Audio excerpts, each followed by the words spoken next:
Parce que quand on les gagne d'un point ou qu'on les perd d'un point, ça va pour les deux. Donc j'espère qu'on sera aussi serré le plus longtemps possible.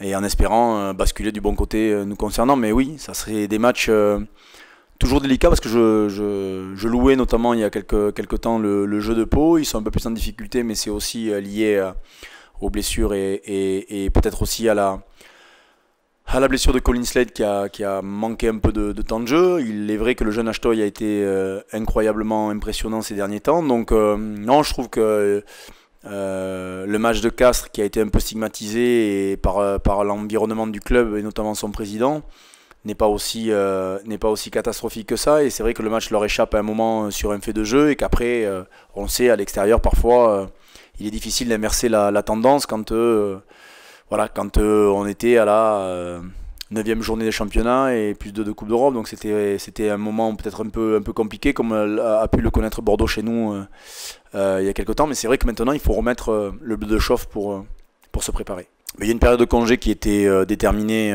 sur laquelle ils se sont donné le droit de gagner un peu plus de temps. Mais pas forcément de temps de congé, du temps plutôt de travail personnel et en famille et non de temps collectif. Donc on a repris lundi avec beaucoup de fraîcheur et beaucoup d'envie, mais sachant que la semaine dernière, pour on va dire 80% de notre effectif, les joueurs sont venus au club régler leurs besoins individuels et leurs besoins perso sur le plan physique. Donc on avait un cahier des charges assez précis et individuel de manière à ce que tout le monde revienne avec un poids, un niveau de forme et un appétit suffisant. Il s'avère qu'à part un ou deux, on n'a pas eu de mauvaises surprises, donc sur un lot de, on va dire sur 35 joueurs, en tout cas à ce jour, la semaine a été vraiment de qualité. Maintenant, on sait que les semaines de qualité, certains pensent qu'on joue comme on s'entraîne, mais le match quand même sera le révélateur premier. Donc à nous de nous préparer au regard des déclarations, notamment du président de Pau, à nous de nous préparer à un rude combat, puisqu'il a remis fortement l'intégrité mentale et voire même plus de ses joueurs en cause. Donc on a plutôt intérêt à se préparer. En tout cas, la confiance de notre côté, elle n'est pas sur notre niveau de classement. La confiance, elle est sur ce que l'on est capable de produire sur le terrain et sur ce que l'on est capable d'engranger avec des effectifs totalement différents d'un week-end à l'autre.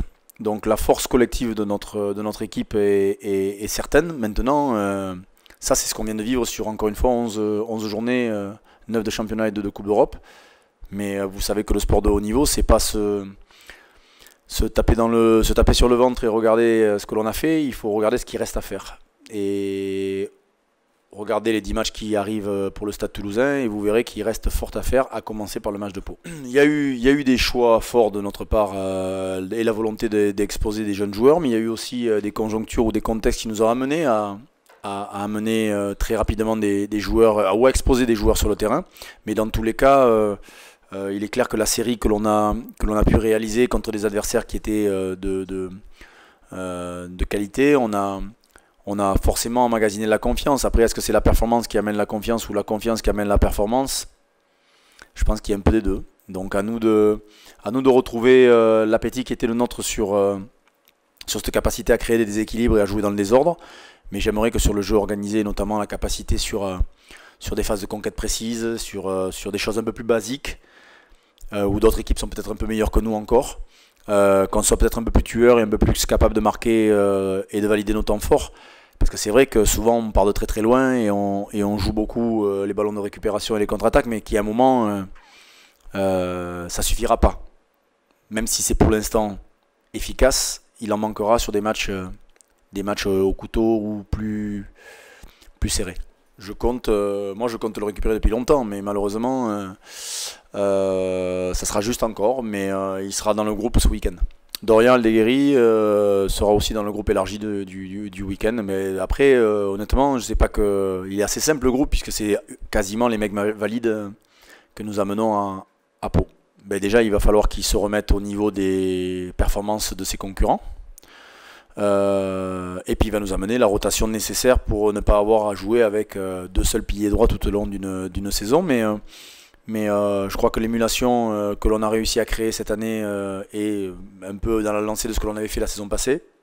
L'émulation nous permet d'avoir des performances un peu plus constantes de la part de nos joueurs et qu'on est un peu moins dépendant de certains par rapport à ça. Donc c'est à eux de continuer à se tirer vers le haut parce que c'est ça qui est le plus important. Parce que quand on a malheureusement des garçons qui sont un petit peu établis dans par des problèmes de conjoncture, de blessure ou de performance, c'est vrai que c'est gênant de ne pas avoir cette concurrence, cette émulation qui permet réellement de tirer le meilleur de chacun. Non, puisqu'il est, en cas de pépin d'Antoine Dupont ou de Baptiste Serin, il est dans tous les cas susceptible de rentrer à tout moment. Donc sur ces postes-là, je peux comprendre que le staff de l'équipe de France n'ait pas envie de prendre de risques.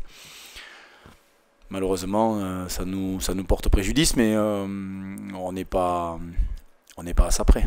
Un mois sans compétition, sans entraînement de manière intensive, mais bon oui, ça c'est à nous de le compenser dès sa rentrée et puis de récupérer Sébastien, en tout cas qui sur les retours du staff de l'équipe de France a été remarquable en termes d'état d'esprit, donc au même titre que les autres Toulousains, comme si on n'en est pas étonné, hein, mais en tout cas il est toujours délicat de jouer le jeu durant une période donnée, notamment d'un mois, lorsque vous n'êtes pas impliqué dans les 23 du week-end. Mais ça fait partie aussi du rugby moderne, où on se couvre, on se borde, mais on est les premiers à le faire, donc on ne va pas blâmer l'équipe de France. On sait qu'on le fait, et c'est vrai que quand on prend 2-9, je crois que c'est assez rare, c'est quasiment jamais arrivé, mais il y a des clubs qui avaient pâti d'avoir 2-10 à une époque, il faut faire avec. Mais c'est vrai que pour Sébastien, c'est un petit peu pénalisant. D'autant plus qu'il était dans une forme remarquable, mais ça lui aura au moins permis de récupérer et de revenir, je l'espère, pleine de fraîcheur avec nous. Ouais, c'est une période délicate. Et on sait très bien qu'au regard du calendrier, avec le départ à notre match à Pau, puis la réception du Stade Français et la double confrontation avec les Wasps, voilà, on a encore pas mal de joueurs qui ont quelques semaines encore à purger. On a des internationaux qu'il va falloir ménager par le biais de la règle aussi pour les congés à venir. Autre paradoxe de notre sport, parce que des joueurs n'auront pas joué pendant 4 semaines, mais il faut quand même leur donner une semaine de vacances.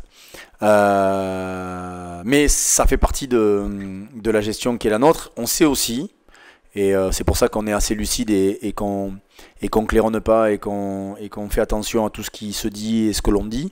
On sait aussi qu'on a un effectif peut-être un peu plus faible que certains et que cette double compétition, sur le premier bloc, on a pu la passer avec les 4 matchs de Coupe d'Europe et les 6 matchs de championnat qui arrivent, plus le tournoi dans la foulée. On sait très bien que c'est le moment charnière. Je vous rappelle qu'il y a quelques années, quand nous avons fini 12e et que tout le monde nous est tombé dessus, on était 3e à l'orée du tournoi.